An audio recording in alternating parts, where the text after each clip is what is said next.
نماز کے بعد کے اذکار، ایک بار اللہ اکبر کہنا اور اونچی آواز میں۔ ابن عباس کہتے ہیں میں نبی صلی اللہ علیہ وسلم کی نماز کے مکمل ہونے کو تکبیر کی وجہ سے سمجھ جاتا تھا، یعنی سلام پھیرنے کے بعد آپ اللہ اکبر کہتے۔ نمبر 2، 3 بار استغفر اللہ کہنا، میں اللہ سے بخشش مانگتا ہوں۔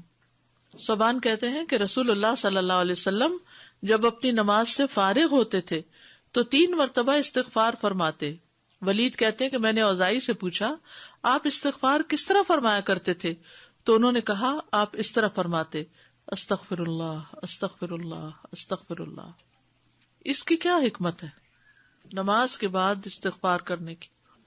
استغفار کا مطلب ہے بخشش مانگنا، یعنی اگر کوئی ہم سے غلطی ہو گئی ہے، بھول چوک ہو گئی ہے تو اللہ تعالیٰ اس کو معاف کر دینا اور ہماری نماز قبول کر لینا، غلطی معاف کر کے۔ نمبر 3، اللہم انت السلام ومنک السلام تبارکت ذی الجلال والاکرام۔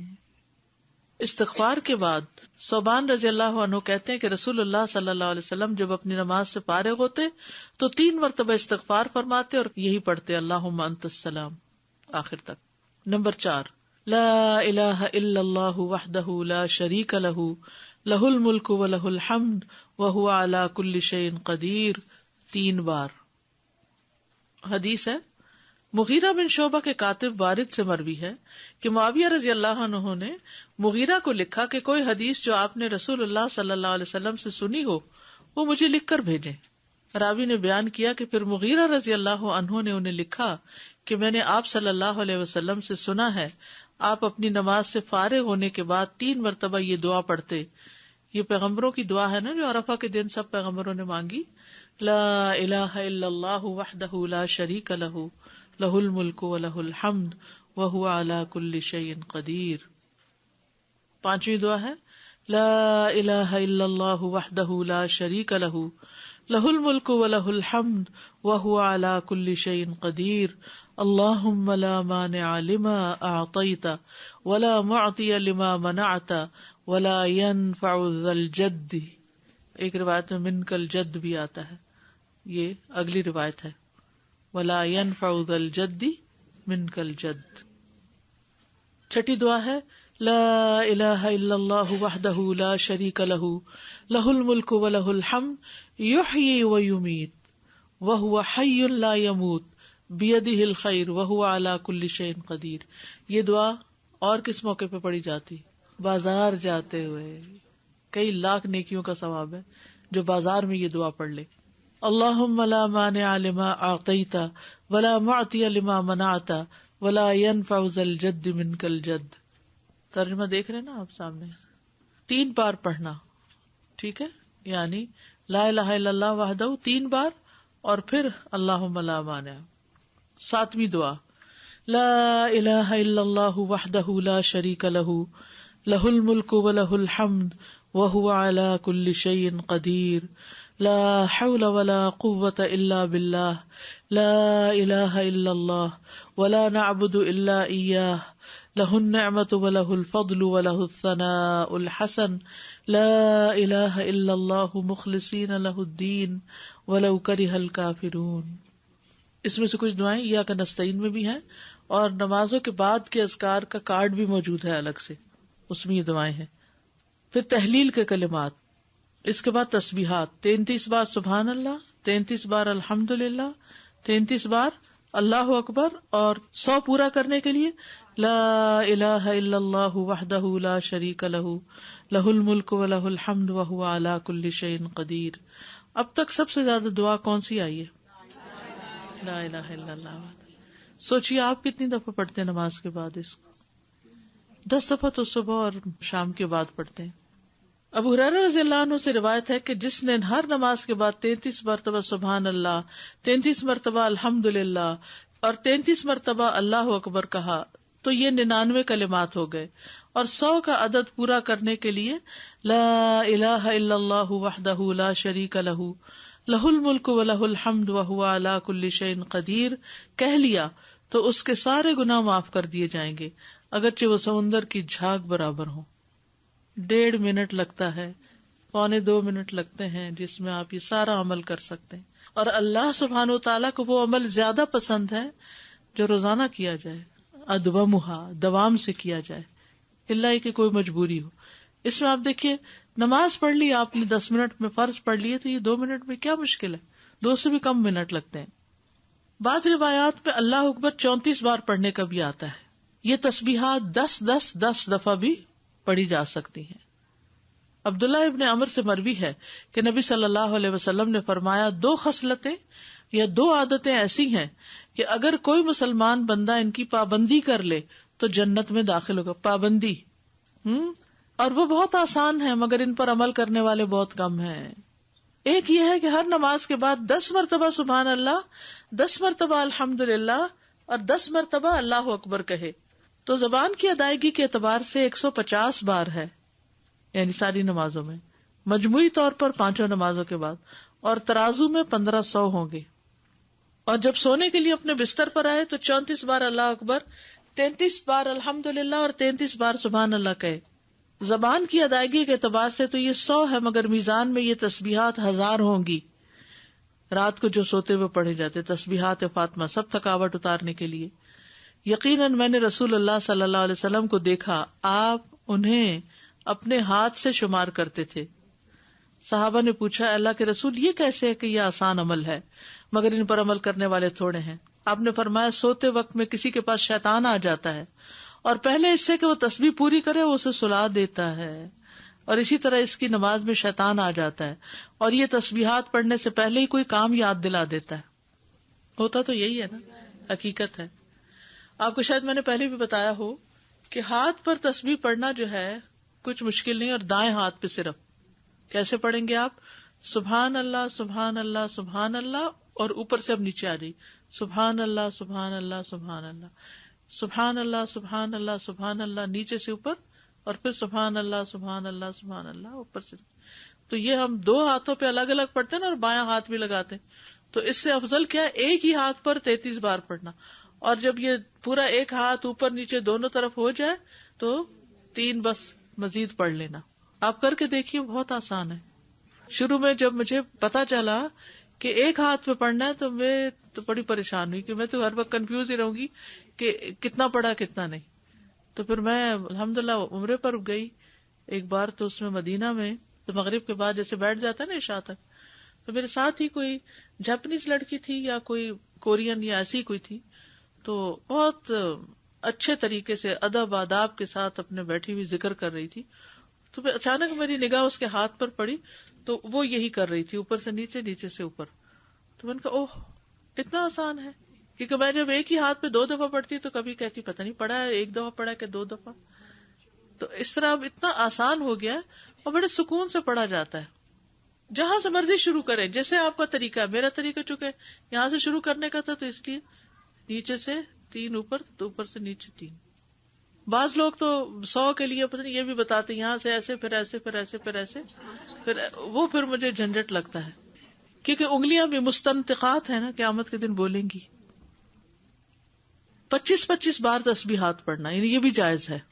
ٹھیک ہے. آیت الکرسی، جنت میں جانے کا راستہ. رسول اللہ صلی اللہ علیہ وسلم نے فرمایا جو شخص ہر فرض نماز کے بعد آیت الکرسی پڑھے اس کو موت کے علاوہ کوئی چیز جنت میں جانے سے نہیں روک سکتی. سبحان اللہ. یعنی نماز پڑھی اور نماز کے بعد آیت الکرسی پڑھ کے آپ دیکھیے کتنی دیر لگتی ہے، شاید ہارڈلی منٹ بھی نہ لگتا ہو. اور یہ سب سے افضل آیت ہے.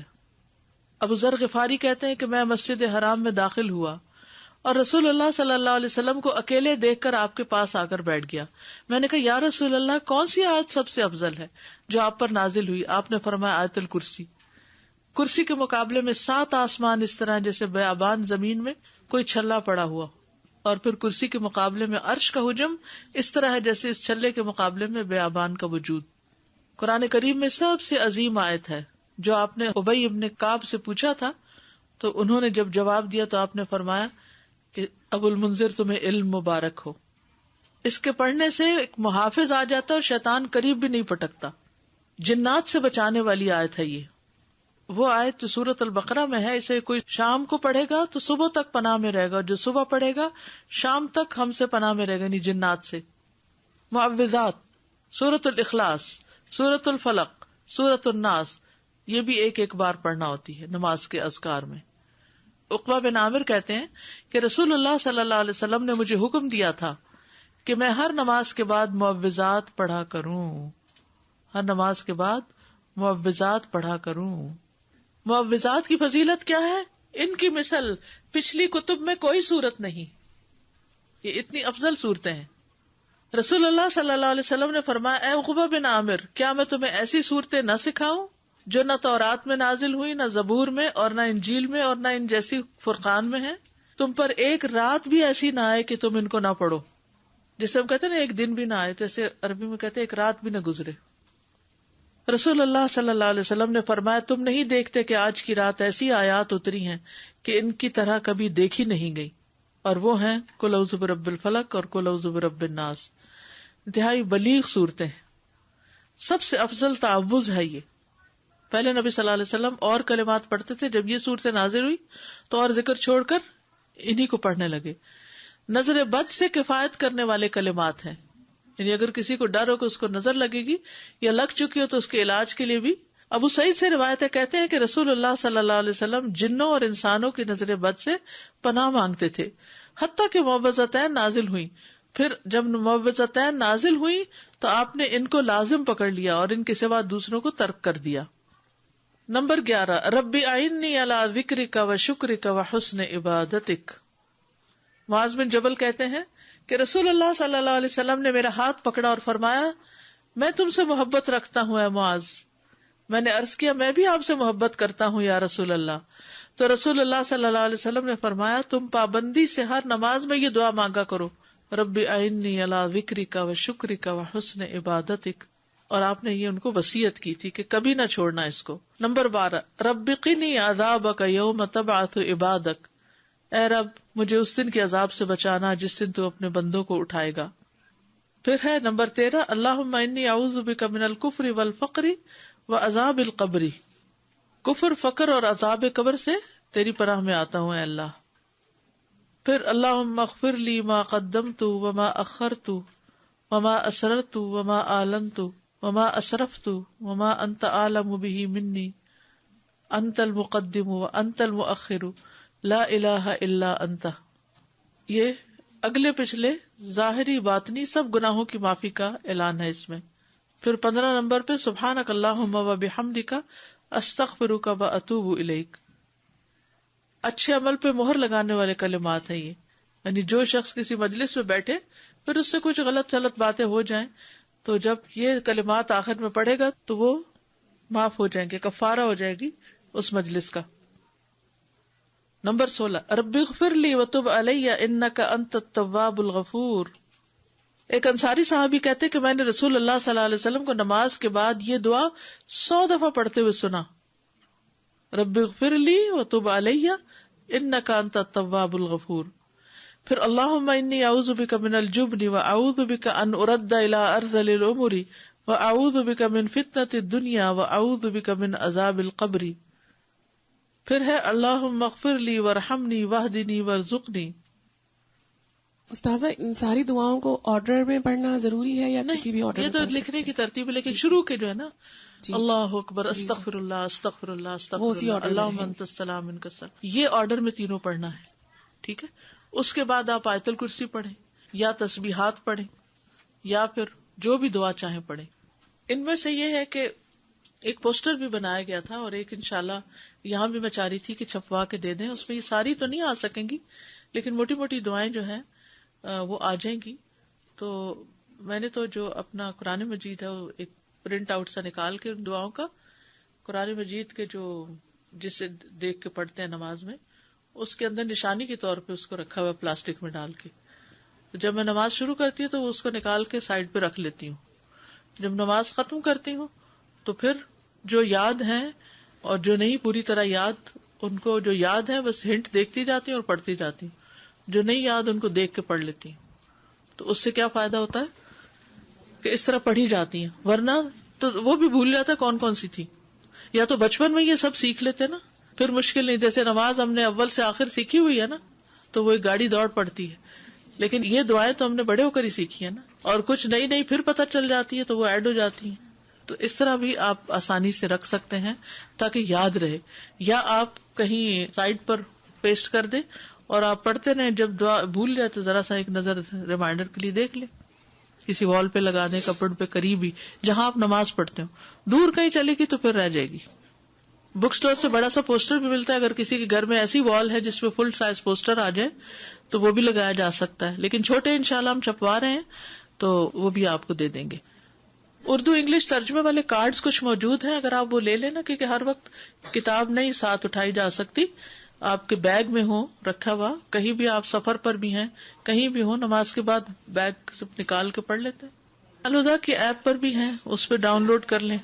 بس میں تو نماز ہو، قرآن کا وقت ہو، لیسن کی تیاری کا ہو، ڈر کے مارے فون کو ہاتھ نہیں لگاتی. جی سفر کے لیے ٹھیک ہے، کیونکہ فون کو ہاتھ لگ گیا تو بچنا مشکل ہے اور خوشبو بھی چلا جاتا ہے. اور ویسے بھی دیکھیے مصحف سے دیکھ کے یا ایک سالڈ چیز سے دیکھ کے پڑھنا اور ہی بات ہے. استاذہ یہ ابھی ذکر میں جو ہم نے معوذتین پڑھی تو کیا ہر دفعہ، کیونکہ ہم 3 دفعہ پڑھتے ہیں، ایک دفعہ کافی نہیں تو اس میں ہر سورت سے پہلے بسم اللہ پڑھنی مطلب ضروری ہے کہ نہیں؟ سورہ الاخلاص پڑھی، پھر اس کے بعد جب سورہ فلق شروع کریں گے تو بسم اللہ دوبارہ اس کے ساتھ؟ ضروری نہیں ہے، کیونکہ بسم اللہ 2 سورتوں کے بیچ میں نشان ہے کہ ایک سورت ختم ہوئی اور دوسری شروع ہوئی. وہ مستقل آیت ہے، آیا مستقلہ، وہ سورت کا حصہ نہیں ہے. ٹھیک ہے، تو اس کے بغیر بھی سورت پڑھی جا سکتی ہے. ٹھیک ہے، مطلب ذکر کرتے ہوئے کنٹینیوسلی. جی ہاں پڑھ سکتے ہیں. جزاک. جی استاد، جیسے میں فجر کی نماز پڑھتی ہوں تو میری بیک میں پرابلم ہے، مجھے آرتھرائٹس ہے، تو میں کوشش کرتی ہوں کہ اپنی جو دعائیں ہیں وہ اپنے بیڈ پہ بیٹھ کے ذرا کمر کو ٹیک لگا کے پڑھ لوں. تو از اٹ اوکے؟ بیڈ کے قریب ہی مصلی ہوتا ہے؟ جی بس ٹھیک ہے. مجھے صرف دعا کے حوالے سے سوال کرنا تھا کہ ہم دعا کرتے ہیں نیک بندوں کے لیے اور صالحین کے لیے. بظاہر جو لوگ نیک اور صالحین کی کیٹیگری میں نہیں آتے، ہم جج نہیں کر رہے، لیکن بظاہر کیا ہم ان کے لیے دعا کر سکتے ہیں؟ سب کے لیے. ہمارا گمان یہ ہونا چاہیے کہ کچھ لوگوں کی نیکیاں ظاہر ہوتی ہیں اور کچھ کی ہڈن ہوتی ہیں. جی بالکل. ہم ان کے نام لے کے بھی کر سکتے ہیں. نماز میں تو نہیں نام لیں گے، لیکن بعد میں جی کر ہاں سکتے ہیں. بالکل کر سکتے. Thank you. اساتذہ اگر ہم جیسے فجر نماز کے بعد ہم بیٹھے اذکار کر رہے ہیں تو ان بٹوین جیسے ہم اٹھتے ہیں، جیسے بچوں کو اٹھانے کے لیے پریئر کے لیے ایسے، تو اس کا پھر کیا ہوتا ہے؟ یعنی وہ سلسلہ مطلب معذوری ہے، مجبوری ہے، کیونکہ میں کرتے کرتے جا رہی ہوں، کیونکہ اتنا گلٹی فیل ہوتا ہے کہ اگر ان کی نماز چلی گئی، ہمارے ذکر اذکار ایگزیکٹلی وہ دونوں طرف ہو رہا، بڑا نقصان ہے. جی تو پھر واپس آ کے بیٹھ جائیں. ایسی کر رہی ہوتی ہوں تو کر سکتے ہیں، کر سکتے ہیں. جی جزاک اللہ. جب عشاء کی نماز پڑھتے ہیں رات کو تو وہ آخری نماز ہو تو اس کے بعد جو تسبیحات کرتے ہیں تو بیڈ پہ دوبارہ جب جاتے ہیں تو وہ ہو جائے گا بیچ میں 1.5 منٹ کی بات. ٹھیک ہے. نماز فجر اور نماز مغرب کے کچھ دیگر اذکار، یعنی باقی نمازوں کے سب کے ایک ہے، فجر اور مغرب میں کچھ اور بھی ہے. فجر کی سنتوں کے بعد کی دعا پڑھیے آپ سب. اللہم اجعل فی قلبی نورا وفی لسانی نورا واجعل فی سمعی نورا واجعل فی بصری نورا واجعل من خلفی نورا ومن امامی نورا واجعل من فوقی نورا ومن تحتی نورا اللہم اعطنی نورا. یہ صحیح مسلم کی روایت ہے، اور عبداللہ بن عباس کہتے ہیں کہ وہ ایک رات رسول اللہ صلی اللہ علیہ وسلم کے ہاں سوئے تو رات کو آپ جاگے، مسواک کی اور وضو فرمایا. اس وقت آپ یہ آیت مبارکہ پڑھ رہے تھے، ان فی خلق السماوات والارض واختلاف اللیل والنہار لآیات لأولی الالباب. یہ آیات تلاوت فرمائی حتیٰ کہ سورت ختم کی. پھر آپ کھڑے ہوئے اور 2 رکعتیں پڑھی. یہ کون سی 2 رکعتیں تھی؟ تہجد کی. اور ان میں بہت طویل قیام اور رکوع اور سجدے کیے. پھر واپس پلٹے اور سو گئے، یہاں تک کہ آپ کے سانس کی آواز سنائی دینے لگی. پھر آپ نے اس طرح 3 دفعہ کیا، 6 رکعتیں پڑھی. ہر دفعہ آپ مسواک کرتے، وضو فرماتے اور ان آیات کی تلاوت فرماتے. سبحان اللہ، یعنی کتنی مشقت اٹھاتے تھے آپ. پھر آپ نے 3 وتر پڑھے. پھر مؤذن نے اذان دی تو آپ نماز کے لیے باہر تشریف لے گئے اور آپ یہ دعا پڑھ رہے تھے، اللہم اجعل فی قلبی نورا وفی لسانی نورا وجعل فی سمعی نورا وجعل فی بصری نورا وجعل من خلفی نورا ومن امامی نورا وجعل من فوقی نورا ومن تحتی نورا اللہم آتنی نورا. اب تہجد پڑھنے کا ایک اور طریقہ معلوم ہو گیا، کیونکہ سوال تھا نا کہ 8 رکعتیں اکٹھی پڑھی جا رہی ہیں اور پھر ایک اور پڑھی جا رہی ہے ایک ہی سلام سے ساری. تو اسی طرح یہ طریقہ بھی ہے کہ آپ نے 2 پڑھی پھر آرام کر لیا، پھر 2 پڑھی پھر آرام کیا پھر پڑھی. نیکسٹ ہے فجر کی فرض رکعات کے بعد کے اذکار.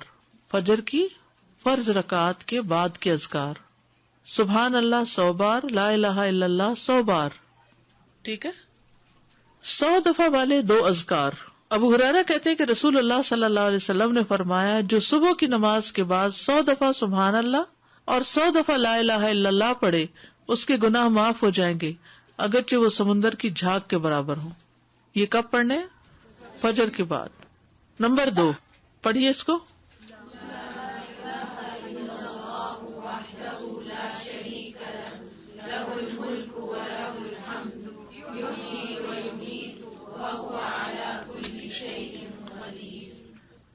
سلام کے بعد تشہد کی حالت میں کسی سے بات کیے بغیر ذکر کرنا، کسی سے بات کیے بغیر ذکر کرنا.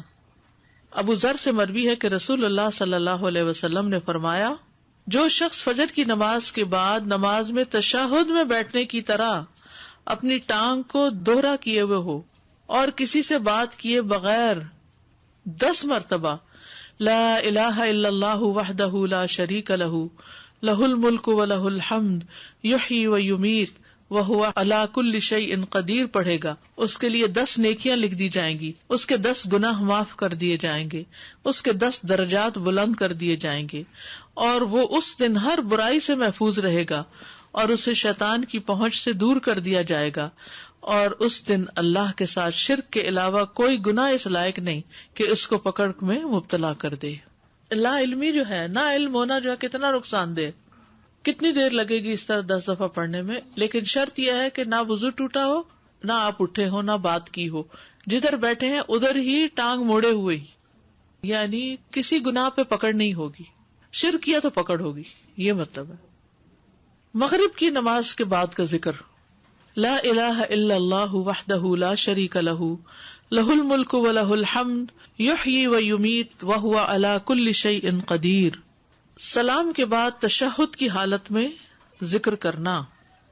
عبد الرحمن بن غنم رضی اللہ عنہ نبی صلی اللہ علیہ وسلم سے روایت کرتے ہیں کہ آپ نے فرمایا جس نے نماز مغرب اور صبح کی نماز کے بعد التحیات کی حالت میں اٹھنے سے پہلے، یا مغرب کی نماز ہے، ٹھیک ہے، ٹانگ کو دوہرا کیے ہوئے 10 بار کہا لا الہ الا اللہ وحدہ لا شریک لہ لہ الملک ولہ الحمد یحیی ویمیت وہو علی کل شیء قدیر، تو ہر بار اللہ اس کے لیے 10 نیکیاں لکھتا ہے اور 10 گناہ اس سے دور کر دیتا ہے اور اس کے درجے بلند کر دیتا ہے 10، اور یہ اس کے لیے ہر بری چیز سے حفاظت اور شیطان مردود سے پناہ دینے والے ہوتے ہیں، اور کوئی گناہ سوائے شرک کے اس کو نہیں پہنچتا. یہ اس روز عمل میں سب لوگوں سے افضل ہوتا ہے سوائے اس شخص کے جس نے اس کے برابر ان کلمات کو پڑھا ہو یا اس سے بھی زیادہ. اور پھر انہی کلمات کو مغرب کے وقت اگر پڑھتا ہے انسان مغرب کے بعد تو اس کا فائدہ کیا ہے؟ سنن ترمذی کی روایت میں آتا ہے جو شخص لا الہ الا اللہ وحدہ لا شریک لہ لہ الملک ولہ الحمد یحیی ویمیت وہو علی کل شیء قدیر مغرب کے بعد 10 بار پڑھے گا، اللہ اس کی حفاظت کے لیے اسلحہ بردار فرشتے بھیجے گا جو اس کی صبح تک شیطان سے حفاظت کریں گے. صبح تک شیطان سے حفاظت. تو آپ سوچئے کہ کتنا بڑا اجر و ثواب اور کتنی بڑی پروٹیکشن ہے، کیونکہ بعض اوقات سارا وقت موڑنا مشکل ہوتا ہے. افضل پوزیشن نماز کے بعد اذکار کرنے کی کیا ہے؟ 2 زانوں کے بیٹھنا. لیکن اگر آپ اتنی دیر بیٹھ ہی نہیں سکتے، کچھ لوگوں کی تو ٹانگ مڑتی بھی نہیں ہے گھٹنوں کی تکلیف کی وجہ سے، تو پھر ایسی صورت میں 4 زانوں کے بھی بیٹھ سکتے ہیں. اگر نیچے بالکل ہی نہیں بیٹھا جا رہا تو پھر کرسی پہ بیٹھ جائیں. اللہ کو تو پتا ہے کہ آپ کیوں ایسے کر رہے ہیں، صرف ریسٹ کے لیے نہیں بلکہ مجبوری کے تحت. اس میں کنسنٹریشن زیادہ ہوتی ہے. نماز میں اتحیات ہمیں ایسے کیوں پڑھنے کے لیے کہا گیا؟ اور کچھ پوزیشن تو بیٹھنا ہی بھی منع ہے. کون سی پوزیشن بیٹھنا منع ہے؟ ہاں ایسے گھٹنے اوپر کر کے، کیونکہ یہ بہت ریلیکسنگ سی پوزیشن ہے نا. اس میں انسان عام طور پر جب بالکل کیئر فری بیٹھنا ہوتا ہے تو اس طرح بیٹھا ہوا ہوتا ہے نا، ریسٹ ریلیکس کرنے کے لیے. لیکن چار زانوں بھی یہ ہے کہ آرام ہو جاتا ہے بہت. اس طرح بیٹھنے میں ذرا تھوڑی سی ایکٹیو بھی ہوتا ہے، تھوڑی تکلیف بھی ہوتی ہے، پاؤں سو بھی جاتے ہیں. یہ جو بیٹھنے کی ممانعت ہے تو یہ ہر وقت کے لیے ہے یا صرف ذکر کی محفلوں میں اور نماز کے بعد؟ یہ جو گھٹنوں کے اوپر یہ ہر وقت ہی پسندیدہ نہیں ہے جی، کیونکہ اس میں ننگا ہونے کا بھی احتمال ہوتا ہے. اور اگر کپڑے ٹائٹ ہو تو ویسے ہی اعضاء نظر آ رہے ہوتے ہیں، سی تھرو نہ بھی ہو، ٹائٹ ہو تو جسم کا ہر حصہ الگ نظر آ رہا ہوتا ہے، الگ الگ ٹانگیں نظر آ رہی ہوتی ہیں.